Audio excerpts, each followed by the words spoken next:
Well, I think you found the button. It says live on Facebook. There we go. All right. Well, good morning, everyone. We had a little I had a technical difficulty this morning. I'm Connie Haworth. I'm the executive director here at St. Anthony's Senior Living, and it is my pleasure this morning to have Samantha Shepherd with Shepherd Elder Law on with us. Good morning, Samantha. Good morning. What a strange world we live in that I can see your face so beautifully in your gorgeous lipstick, but not see you in person and give you a lovely hug.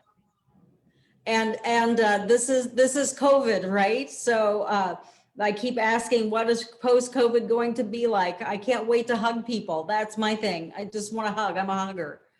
I'm a touchy person myself. I think I'm one of those children that, from birth needed lots of touch, and it hasn't changed. So I'm going to start mauling people as soon as they let me out of my Right, of our little cocoons that we've been trapped in for almost a year now. It's been a long year.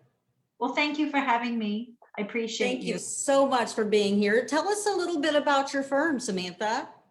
So Shepherd Elder Law Group is a firm of dedicated, I would say, almost do-gooders. We really like helping seniors, and it seems that it has attracted a certain kind of a person that has patience and interest in serving the senior population. So Shepherd Elder Law is, at its very core, an estate planning firm. We do wills, we do trusts, we help with probate, and then what gets more complicated, then that's sort of our forte.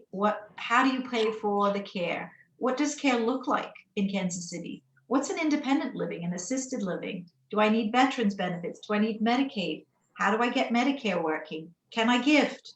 All the things that people ask as they age and their long-term care becomes a priority. I think COVID has made people so sensitive to this. So people who are, I don't know, let's go with 30. In my mind, a 30-year-old, real young, they are turning to me now and saying, what do I need? And they should. And those are all questions that I get so often. And of course, the best thing I can do is send them to someone like you for those answers, because you're the specialist in all those things like estate planning and wills and Medicare and Medicaid and all those benefits and gifting. That's a question I get quite frequently.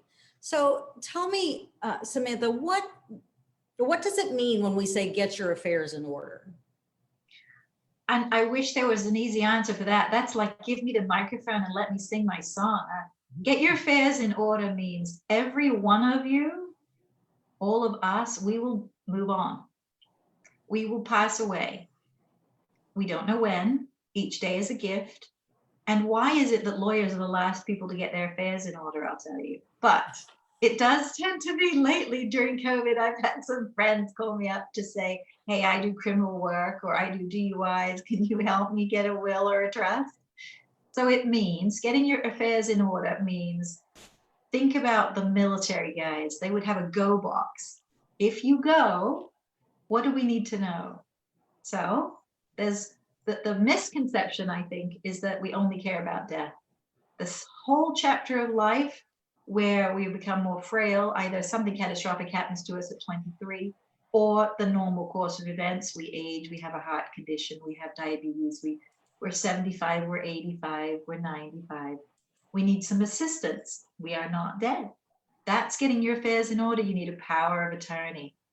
And all of it seems very frightening to people. They think, Connie, that they have to be wealthy.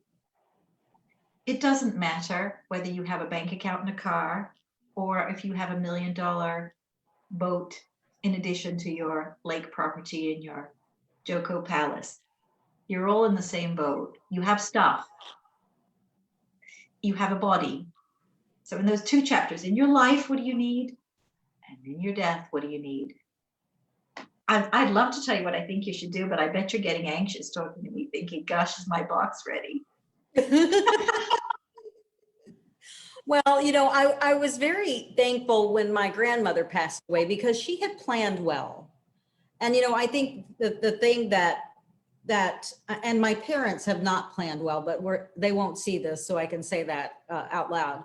They have not planned well. And so, it makes a difference I And really have to interrupt you. I hope to God nobody brought them a little iPad and just poured it in front of your parents. Look at what your daughter is doing today. I hope not. I talk about my kids, my husband, and my parents, you know. None of them ever watch though, so I'm good. But Okay, so your parents have not planned well. right, they don't have a will, you know, they don't have powers of attorney. And I'm like, you know, this is sort of the kind of things that I do for a living, is work with people, and I know they need these things. Oh, well, you know. And so, you know, they put it off and put it off till now. He's 91 and she's 88. So, you know, you mentioned 30 years old. At what age do we need to sort of start this process? At the very, very, very beginning stages, 18, you need the basic stuff. So an 18-year-old who's heading off to KU, your child needs a power of attorney. Now, 4 documents is all they need. Power of attorney for healthcare, power of attorney for finances, a HIPAA, which says who gets to have access to their medical, and the advance directive. I do or I do not want to live in a persistent vegetative state. Because they're young, think about, you assume as the parent, you have access. They're your kids. You're still paying their bill. If they're in a coma, you're out. You can't get into the bank to see how much they have. You can't communicate with their landlord. You can't access their medical. It's kind of a nightmare. The reality though, let me, that's sort of a way off the spectrum. Will I ever get the college kids to come in? We do have a program at Shepherd where we have for $275, we let the kids come in without the mama and do their life docs. They just meet with a younger attorney that they can relate with, and not that I'm not young, but they meet with a younger attorney and they just whip out those 4 documents and they're done. The rest of everybody needs a chance to sit and say, okay, tell me about you, Connie. You're married, you have kids, you mentioned my husband, my kids. So you've got a picture. And that conversation is what you need. You may or may not need a will or a trust, but you need someone that you can have confidence in, that you can say, tell me a little bit about what you think I need. And that's what a quote unquote estate planner does. So they would say, so you own a house, is it titled in your name and your husband's name? And you go, I think. So you need then organization. Let's get a copy of that deed. Most people think, I'll take care of it later. Mm-hmm. Yeah, and I know that's pretty normal. But later comes and your parents are in their 90s. What's the hardest part about dying when you're in your 90s for the kids? You don't know what they have. Right. I send you out this nasty little questionnaire. I say nasty and little because it's long. It says, what's your name? What's your address? What's your race? What's your social security number? How many times have you been married? Where are you living? What do you have? Do you have life insurance? Do you have a funeral plan? Do you have a plot? Do you want to be cremated? Do you have a checking account? You're all naked. It's horrible. Right. But then you take the time to go, oh yeah, and I have a 1/6 interest in a lake property that is my siblings and all your stuff. If you become incapacitated or when you die, it's not particularly fun for the person who comes along trying to figure it out. What do we have? People always ask me, well, how do I know what they have? And I say, well, watch the mail. It's January. They're going to get 1099s in. It's a game. It's a game of search through the old file cabinets. You find Mama's John Hancock policy from 1979. Is it still in force? That's not a fun job. So if you've at least done that and you touch that every 3 years, you're doing your kids a service. Even if you don't do a will, you've at least taken the time to say, here's the lawyer I met with who wanted me to do a will. And I told her, and well, I took the time. I thought about you kids. Like I made it to the first base. The first step. Yeah. Well, and we had that happen actually when my father-in-law passed away, in that we didn't know that he had some money in a CD or something. And so a few years later, we get something in the mail that says, you know, you have unclaimed property. And I'll tell you, our phone started ringing off the hook with people who were saying, we can help you get your unclaimed property. And all you had to do was actually just, fill out a form and put the death certificate with it, and the money was sent to us. But there were plenty of people who wanted to take advantage of that and get a little, their little cut out of the money, just to get it for us when we could get it for ourselves. So, there's some sly foxes out there.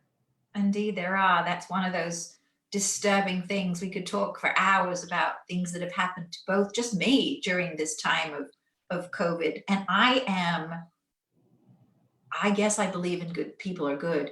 I got an email from Chase this last week that looked very legit and kind of scary. So I called them up and they didn't send it. So, and it looked legit. Right. So there are always predators out there, and seniors tend to be, right now, the seniors tend to be a more trusting group in their generation. I want to be in it. I want to be in it. I want to be that way. I expect people to be good. I want people to be kind and walk over and neighborly. And that's the generation that right now are our 80 and 90-year-olds. They expect the good things from us. That's so what would I tell grew your up parents? with. Sorry, I interrupted you. I'm sorry. I said that's what they grew up with. That's what life is like for them. Whereas my children are growing up cynical. Right. My generation will have a lot more questions, be very suspicious. Definitely, they are. They'll do a background check on you and figure out who your Facebook friends are. Or not Facebook. What do the kids do? They'll Snapchat you and Snapchat and Instagram. Well, I'm trying to keep up with all that. You have to when you have younger kids. All right, but you'd asked me a question earlier about gifting. So staying on task. Gifting is one of those things for me that gets me, I get giggly about it because there's so much misinformation. Hey, something else popped up on my screen. It's in your face. So hold on. Whoop, now I can see you again. Gifting. I remember my dad has passed away, but he said, Samantha, you've made that a word. I don't even know that's a word. You give someone something, but you talk about gifting all the time. I go, okay, yeah, I have made it a word. In my mind, in the back of my mind, rich people had gifting issues. And you would see books and movies about sitting around the table in the very pretentious house, enormous, long, dark tables, and the reading of the will. And then that's what I thought about when I thought about, the gifts. That doesn't happen, by the way. We don't sit around in those. I thought it was only my family that didn't have that. It's not real. It's not real. But you can give away anything you want to in your lifetime. I mean, that's just a general deal, right? You can give away money to charity, and our tax system benefits you for that. But when you're trying to take your wealth, whether your wealth is your house or $100,000, and you give it to somebody else, the IRS is suspicious because we have a system, a tax system that says, look, there's a limit to how much you can gift without us imposing a tax. But when I tell people about this, they're like, yeah, we know you can only give 10,000. Well, that's what the rule was way back when. The rule has changed, and currently anyone can give to another person, any person, no relative, 15,000. Okay, well, you got to stop. You got to let me finish. Don't stop me is what I meant to say. So let's say, Connie, oh yeah, your husband's not here. So what's his name? Mark. So you and Mark can give 15,000 each to one of your favorite children. They're not watching, so who's your favorite? I'm just kidding. I'll tell each of them individually, honey, you're my favorite. Honey, you're my favorite. I do that. Got to keep them close. They all actually believe that is exactly how I want it. And I do whisper that in your ears if my children will watch, and they will definitely not watch. I always say, you're my favorite. All right, so your favorite child, you decide you're going to give him 15,000 and your husband gives him 15,000. So he pockets 30,000. First question, does he pay tax? He's just received 30,000. The answer is no. No, he does not. He just says, thanks, Mom. Thanks, Dad. You guys are the best. See ya. Can you give him more? Yes, you can. So let's say you decide to give him 20,000. And remember, the husband can give 15. So you're actually only going over your limit by 5. You gave 15, he gave 15, he's at 30, and you're special, you want to give him an extra 5. So he's walking out with 35. You've used 5,000 too much. Oh, so does anything happen to your son? Does he pay tax on the 35? No. What happens to you? Well, now you've used up 5,000 of your lifetime exemption. But guess what your lifetime exemption is? Just take a wild guess. 50,000. 11.7 million each. It was 11.4 tied to inflation. I quit counting. So in my head, unless you're going to have an estate of over 23 million, you and your husband can give and give and give. So most of my clients don't have a problem. I'll be fine. Well, you might work because you love seniors, and you do. You And I wouldn't do. stay in the field.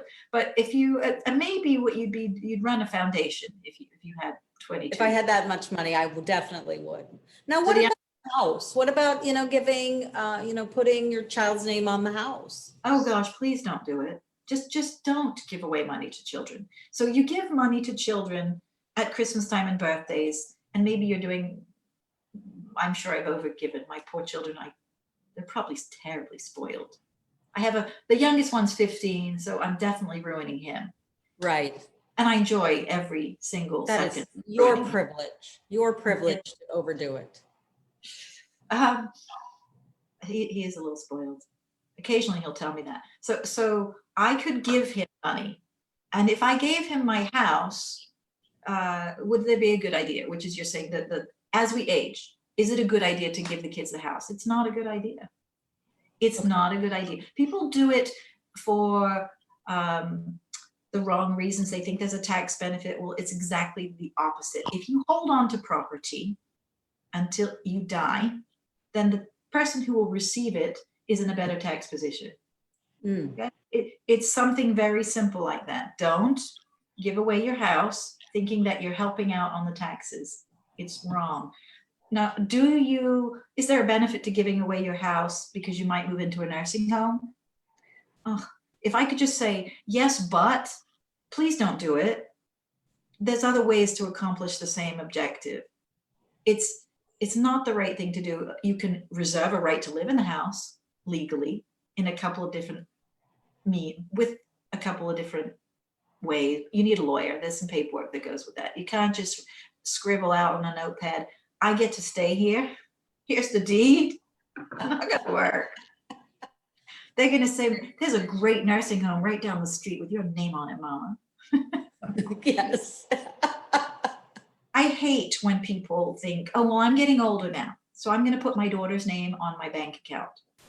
I get sort of a visceral reaction to that, Connie. It's what if your daughter is in a car accident or gets divorced or gets sued or is bankrupt or bought all those bad things that happen to people? What if that happens to your daughter? That's your money and her money. As soon as her name is on the account, it's her money too. Right. Never So thought. it's an easy fix, but people who are scared of lawyers or who are scared of this word, power of attorney, they just don't know. So we should all know power of attorney. If you give your daughter the power to access your funds to pay your bills, that's a whole lot better than putting your daughter on as a co-owner. Right. Always, that's a better idea. Right. Never thought of that, but it makes perfect sense the way you've explained it. Now, in Missouri, we have something that's like transfer on death. I think my in-laws, had a vehicle that was titled that way. The house was titled that way. Can you talk a little bit about that? Transfer on death, or TOD, T as in Tom, transfer on death, or POD, pay on death. It's an instant automatic way when someone dies that you become the owner of something. So let's go for simple. Here's my cell phone. I could write on it. It says Samantha Shepherd, right? I could write on it, transfer, TOD, Connie, you're my new best friend, you get my phone. So a cell phone doesn't have some kind of indication of ownership, right? Okay, it just possession. But what do we have that tells us that we own a car, for example? The title. Okay. On the title, it has your name on it. Maybe it has your husband's name on it too. Yes. You can go to the Department of Vehicles for nothing. And you can you walk in and you say, with your mask and your appointment, and God knows what that's like right now. You can walk in and say, if we still have this car, we want it to go to our favorite son. And they'll say, okay, they'll put it in the system and they'll put on there TOD, Connie's favorite son. So it actually will have his name. Right. And in the front, on the very document, on the front, it will say Connie and husband, TOD, boy. Does that cost anything? No. That son will be so grateful when you pass away. Now, does it prevent you from selling the car? Nope. So you get into the habit of when you buy a car, you automatically say we want it to be jointly titled with a transfer on death. That is a blessing. I tell you what, when people pass away, I always, I go, was there a car? A car. There's always a car. And then people always say, oh, it's a junky car. We're just going to give it away. Well, you don't have the right. Right. To give away the car. So you now have created a little probate problem. Probate is just the court process dealing with decedents, which is dead people's. So probate is either for if we have somebody who has dementia while they're alive, but it's also the dead people stuff. So probate costs money. Probate means lawyers. Probate means time. So use the transfer on death on your car. It's also good on property, and sometimes that's the right thing to do, Connie. So did you, when was it grandparents, somebody had, your in-laws, you said? In-laws. Mm-hmm. Did they have a transfer on death deed by chance on the house? They did. They did have a transfer on death deed for land and a house. Okay, excellent. So transfer on death in Missouri is called a beneficiary deed. Not every state has it. Our neighboring state, Kansas, we have it. So I work in both of these two states because we're in the middle. I don't know where I am half the time. So Kansas and Missouri both have this concept that you can take a piece of real estate and record just like the car, not the same place. You don't go to the Department of Motor Vehicles. You go to the Recorder of Deeds. At the Recorder of Deeds, yeah, you can try that. I'm here to fix my house and my car. No, and my car at the same time. So the Recorder of Deeds has a deed for every piece of property that's out there. So you go to your county Recorder of Deeds.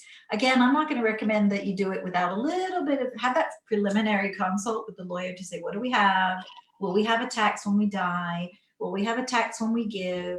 Will we have you need to get your ducks in order. Mm-hmm. But let's just say you've decided everything I have is going to my favorite son.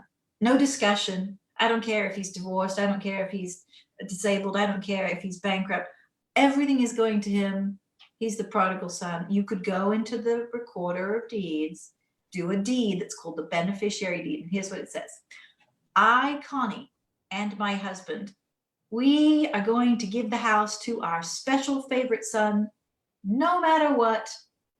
Then your big if we still own the house when we die. So there's no harm if you sell it. He doesn't have a right until you die. It's kind of cool. It works very well for, with my in-laws' vehicles and property. It was very simple process. It's beautifully simple. I really appreciated that they'd done that. It made it so easy for us at a time when you have so much going on, when you're grieving their death and, you have all these loose ends to tie up, to just make that so much more simple. We were very thankful. We're both only children, so we don't have, there were no siblings to help with anything. And so we had a lot on our plate, and it as their child, I was very thankful. Now, what about wills? Do wills need to be filed like with the probate court, or what's your recommendation there? All right, good one. So everyone has a will. Isn't that a funny thing to say? If you don't have a will that you made, we in the state legislature, we made one for you. That was so nice.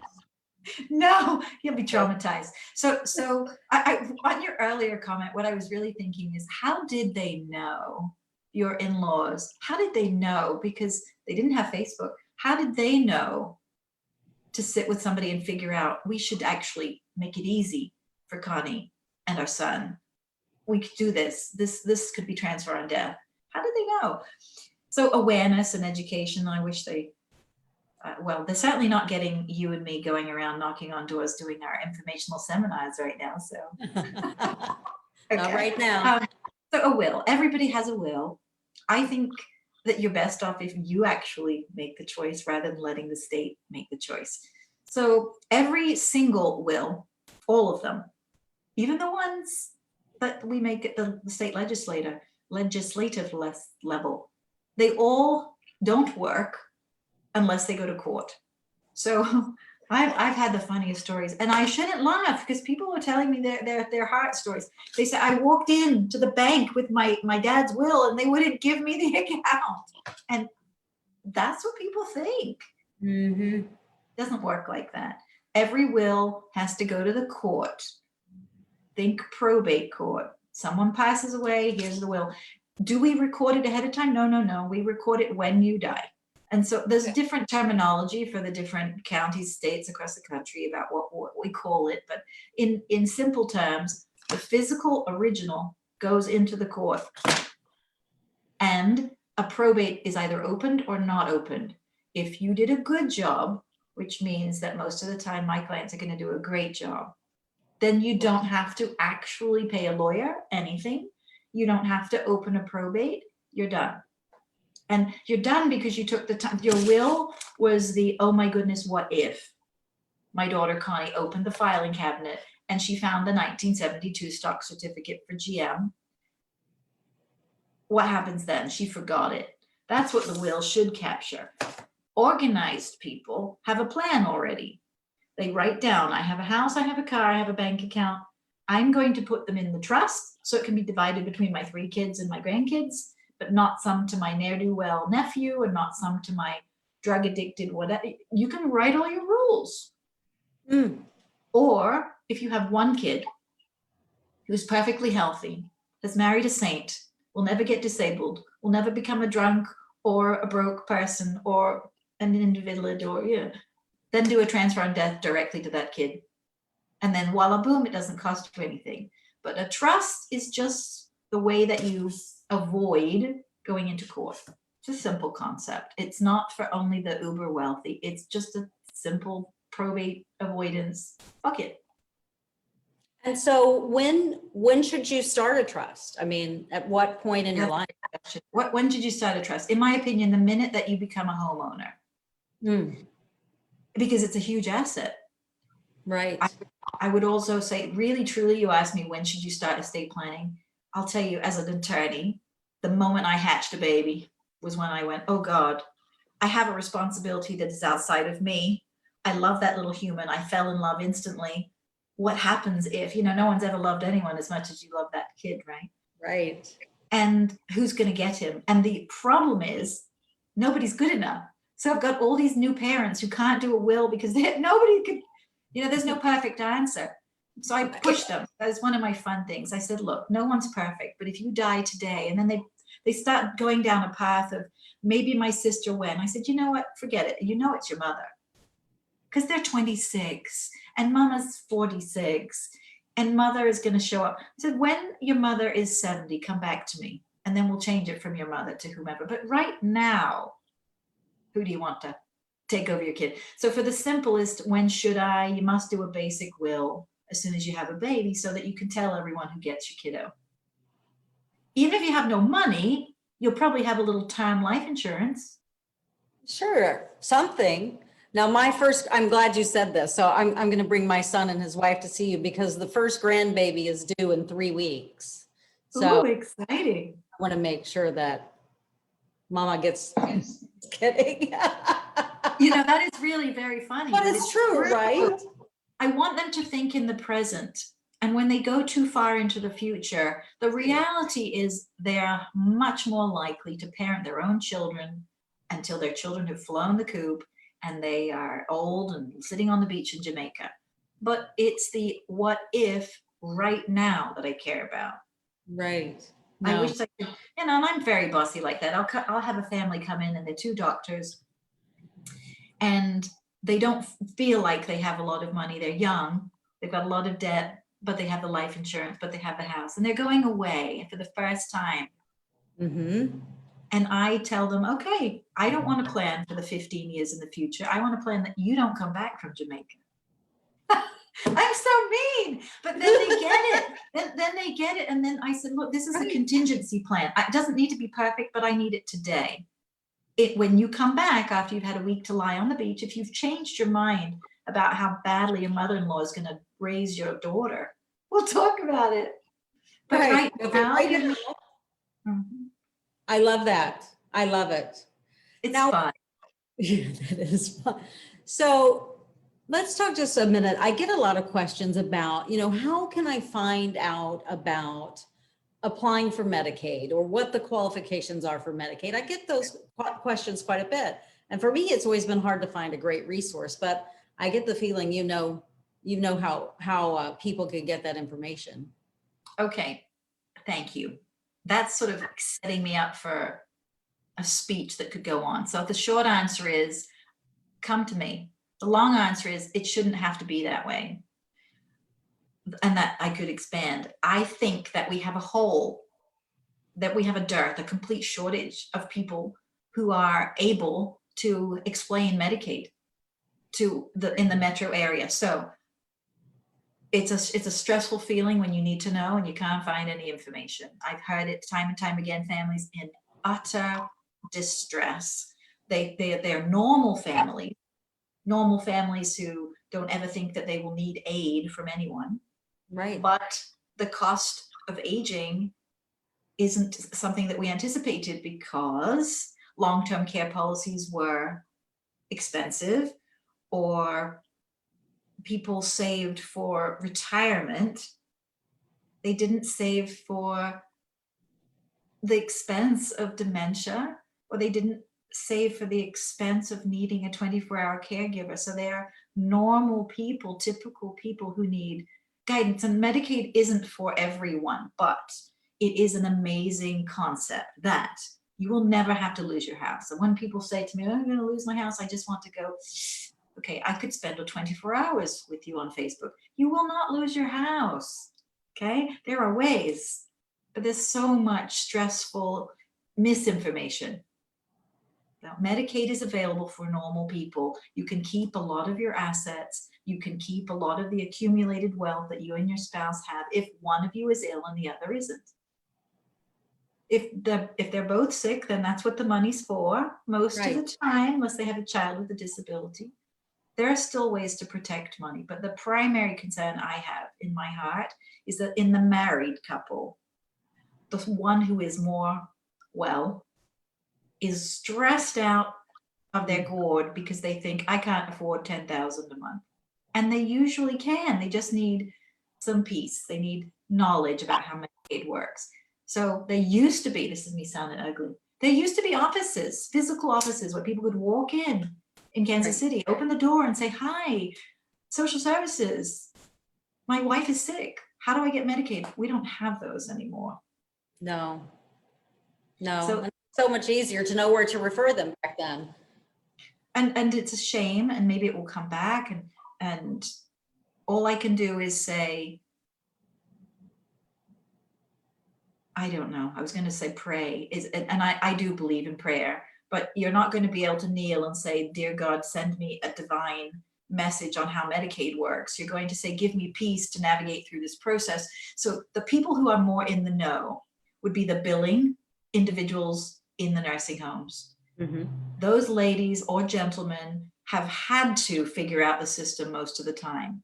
So if you've got someone who's been in billing for a decade, they've figured it out.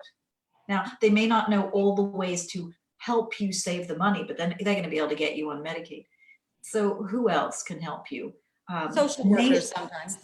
Social workers, and I'm constantly reaching out to social workers. I love to work with them. I love to educate them, and they educate me back. It's not a one-way street. They'll say, Susie at this office was super helpful. So there's a community around the senior industry. You've found this too. It's like the biggest little clique we've got going in Kansas City. People who love seniors are all out. You don't do this kind of work if you don't get a high on helping people.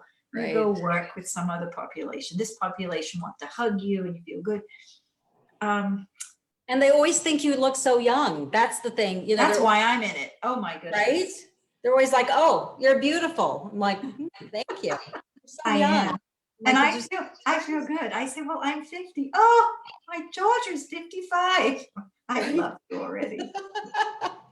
It's awesome.